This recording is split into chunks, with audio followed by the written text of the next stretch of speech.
Thank you and good afternoon. This could be deadly, an investment banker right after lunch. You know, the good news is that coming after me and then again tomorrow are some of the most exciting education entrepreneurs in the country. I, like I suspect many of you, am on the end of this game where we provide funding to try to help them get the job done. It's a lot less interesting, certainly not sexy in any way, but essential, as I'm sure you've all found in your own philanthropic lives. I want to address two problems and put forth at least a partial solution to one of them. The first is the state of education, public education in this country, and I'm going to let the folks who follow me tell you the inspiring stories from the coalface. Ann McNulty was saying at lunch how much more into the public consciousness the state of our public education system has come in the last few years. I agree with that. Probably the fact that I know about it tells you something in that regard. But I think whether you take a view of the equity or inequities embedded in our public education system, or if you care about the future, the economic future of our country, or both, as I do, you have to care about this problem. Our children and grandchildren are on a track, and certainly the young people who surround them, on a track to be less well off and less socially mobile than we are, which I think is the first time that's been the case in the history of this country. And even the higher education system, which I've always thought was one of the great assets, and I still do, one of the great assets of the United States, I think it's becoming increasingly clear that system is unresponsive to some of the key needs in our society, and that the pathway from particularly growing up in an inner city, in a poor neighborhood, to and through high school, into some kind of post-secondary training and onto a family-sustaining wage, that pathway is not clear. It's not one thing, and it certainly isn't just going to elite colleges and universities. I think the education dilemma is made more complicated by the fact that it's run by a government monopoly, and yet that's no reason and no excuse to give up. I think even if there's a single payer in a market, i.e. the state and federal, state and local governments paying for the school system through tax revenues, it's been proven that there's ample room for competition, there's ample room for innovation. And I look at what Joel Klein constructed and Mayor Bloomberg over a few years in New York City, what has become really a system of systems, not a single monolithic approach to educating the children of New York City, but rather one in which a variety of providers are given a fair amount of authority in return for accountability to try different things. And that, to me, says a lot about what we're looking for in the future.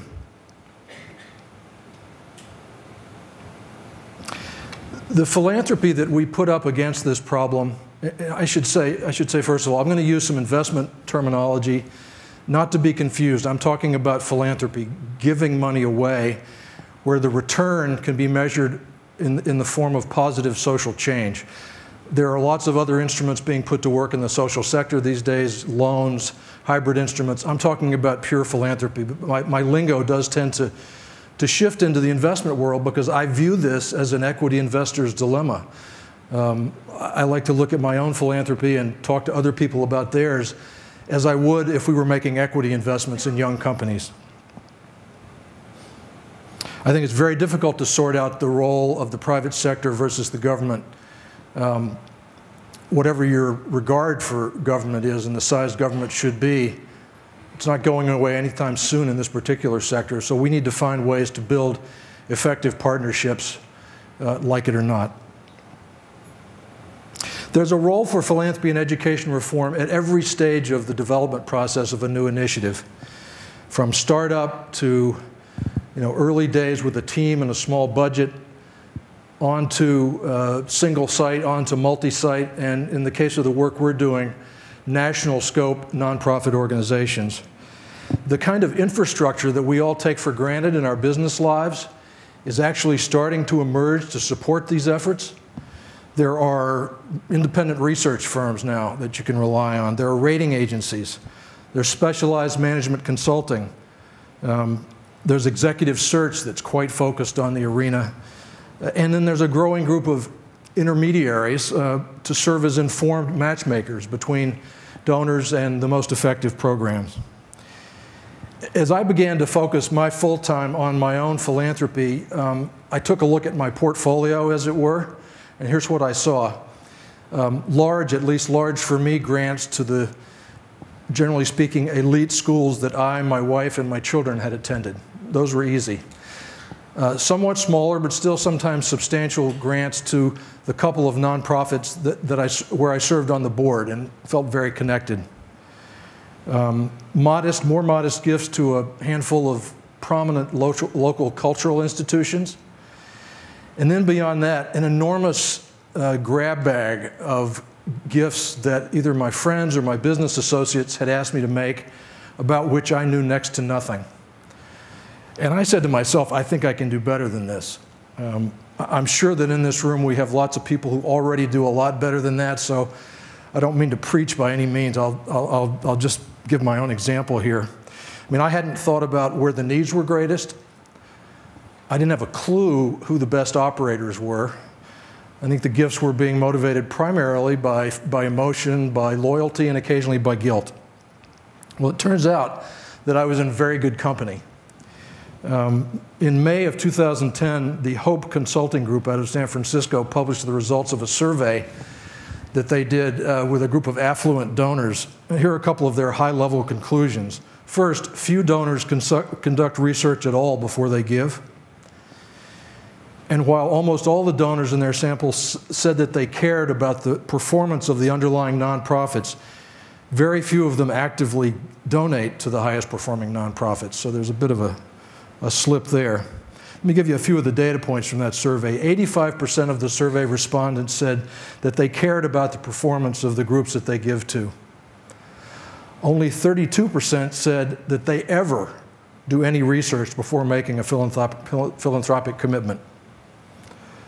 For only 21% of that population is the research focused on the performance of the recipient, and only 3% said that their giving decision was based primarily on a judgment about the relative performance of the groups they were giving to.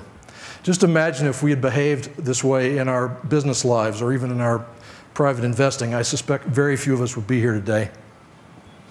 And I think since the onset of the Great Recession, this sort of lackadaisical, largely reactive approach to giving has been exacerbated by reduced capacity for giving, psychological impacts beyond the reduction in capacity, where fewer and fewer folks are willing to make multi-year commitments. Many of us, myself included, are still trying to work our way out of multi-year commitments that we made in better times. It's easy to see why.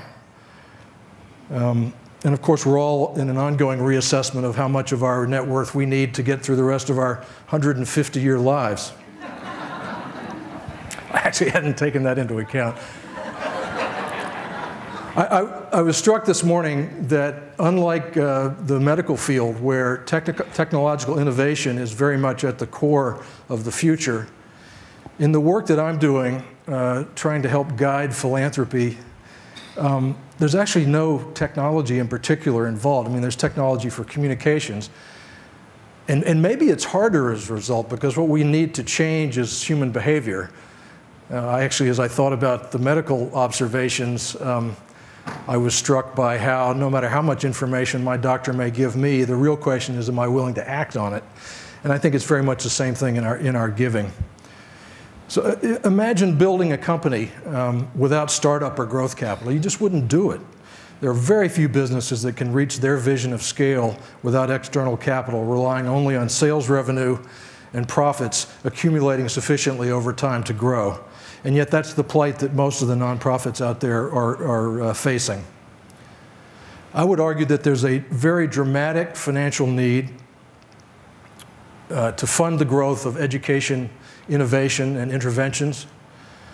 But on the positive side, there are so many opportunities to make sound investments in this field today, my head is spinning. On the financial position side, very few nonprofits have more than a month or two of operating cash on hand. and less than half of them have a committed line of credit to deal with the seasonality which they have in their businesses just like we did in all of ours. Furthermore, in the nonprofit world, every dollar that comes in the door is viewed as revenue, which is not true in the for-profit world. If I buy a share of stock in your company, it doesn't run through your sales line, it goes right into the balance sheet, right? Well, in the nonprofit world, no distinction is made. So I think as donors and as operators, we get jumbled up in our thinking between revenue and capital. I want to talk about capital here that provides nonprofits with the opportunity to thoughtfully plan and execute their growth, not worrying about how they're going to make payroll next fall. As I made the transition out of the business world into the world of education philanthropy, I was absolutely floored by the talent in the sector. You're about to hear from three of the best people, Mike Feinberg, Richard Barth, and Wendy Kopp. You'll hear from more tomorrow. These are people younger than me, that's all relative of course, but who could have done anything they wanted out of school, anything. And they chose to forego personal wealth creation right out of the box and devote their lives to going after a significant social inequity with a business-like approach and a resilience and a persistence that I think we would find admirable in any walk of life. People argued as I established the firm that I founded and run, Sea Change Capital Partners, that after we did a couple of financings for high-performing education organizations, we would run out of opportunities to put unrestricted capital to work. I strongly disagree.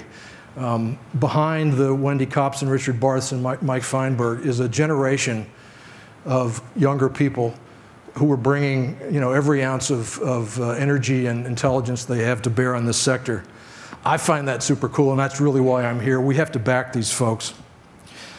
I don't want to propose any kind of a silver bullet solution. There's none here any more than anywhere else, and I wouldn't even contend that there's only one way to be really effective in one philanthropy. But I do have a suggestion.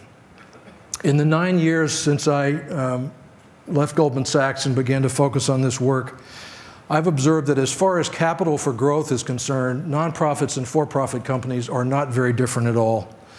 The need for access to substantial capital that's committed in advance is just as necessary to grow a social enterprise as to grow a commercial enterprise.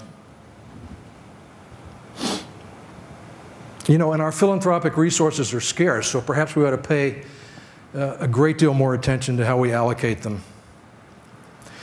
Imagine making gifts based on thorough research in the context of understanding a defined business plan with clear milestones.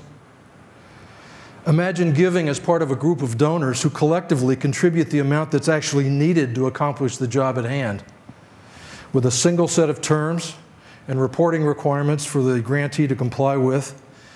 And this group of donors, because they're well informed and have assessed the track record, the depth of the management team bench, the financial condition, the program effectiveness, the contingency plans, these are donors who are willing to contribute unrestricted support on a multi-year basis.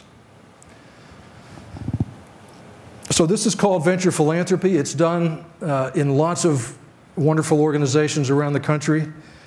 We have the New Schools Venture Fund in the Bay Area, New Profit in Cambridge, Mass., Venture Philanthropy Partners in DC, the Charter School Growth Fund in Denver, the National Math and Science Initiative out of Austin, Texas. These are all groups who are doing the work to find the best organizations and making those investments and that information available to the rest of us.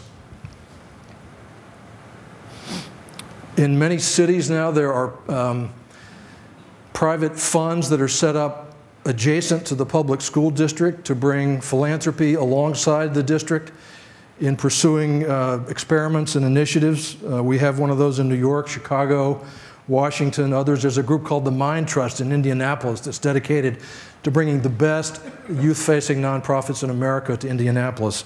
Similar group in Boston called the Greenlight Fund.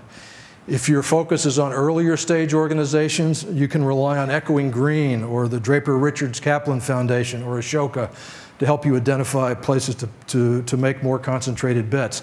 Even the federal government has begun to make competitive merit-based grants, often requiring matching funds from the private sector. I'm sure you all saw the Race to the Top, which didn't require private funds, but was very much a merit-based grant-making program. the I-3 fund that was run out of the Department of Education that did require private matching funds, and now the Social Innovation Fund, which requires a very substantial private match, is being run by the Corporation for National and Community Service in the federal government. So here's the approach that we've been experimenting with at Sea Change Capital Partners. Every nonprofit is trying to build its donor network. We figured, why can't we do this sort of in advance for them? It's not that hard to find out who around the country is making substantial gifts to education reform. So we've run around, starting with our own friends and networking from there, to find and constantly add to a national network of wealthy families and family foundations who are already giving in this area, who are willing to take a close look at the things that we have to show them. After extensive due diligence, we make a grant to start the process, 15 to 20% of the perceived goal. We then take our point of view out to market to our friends and colleagues in this donor network, asking them to join us. We size the goal around the need and with milestones all along. If below a certain minimum, no funds change hands, and that's to protect donors from contributing to incomplete projects. Once people join us, we keep them close to the ongoing projects through mailings, updates, site visits, volunteer opportunities. We take a seat on the nonprofit's boards, giving us an inside perspective and a position from which we can help get the job done. By doing this, everyone's individual gift is leveraged by the others, and the structure of the way these financings are organized actually allows the nonprofit management teams to focus on their work, not on incessant fundraising. Surely you'll recognize the private equity model from your for-profit investing in what we're trying to do here. The best-run nonprofits have a very clear idea of what they're trying to accomplish, and increasingly because of the government and large foundation insistence on higher levels of evidence, these nonprofits are bringing in independent evaluators to provide third-party assessments of their effectiveness. So there's actually quite a lot of information to go on. Arguably no excuse to give blindly these days. I want to single out Teach for America. You're going to hear from Wendy Kopp in a few minutes as a pioneer of this capital raising approach. If I have it right, and hopefully Wendy will correct me if I don't, she's done 4 significant capital raises in the last 10 years, in addition to her annual fundraising, which goes on day in, day out. In the year 2000, she raised a $25 million growth capital pool to help her build towards her 2005 dreams. In 2005, she raised $50 million against the 2010 goals. She then ran way ahead of her 2010 goals and had to raise $80 million more in the spring of 2009, probably the worst fundraising environment I've ever experienced, to help her get where she needed to go. And then recently it was announced that a group of 4 or 5 families had put up $100 million of endowment to help Teach for America become an enduring institution, just the way our alma maters are. There are numerous examples of this kind of fundraising. We can count approximately $500 million of growth capital that has changed hands in the kind of way I've talked about, often without a middleman, without an intermediary. I'm sure many of you have contributed to those campaigns. Like you, I am over-solicited. I feel over-committed. But to the degree that you have capacity, please consider taking a slice of it and experimenting with collective giving, collaborative giving of the kind that I'm talking about today. The problems that we face in the public education arena, as we're going to hear more about shortly, are enormous. We need to scale our efforts somewhere close to that to make a dent in the problem. If we can help in any way, find me at seachangecap.org. If not, I've laid out the names of lots of others who can. Please join us in this movement to bring collaborative and collective philanthropy to bear on our nation's problems. Thank you.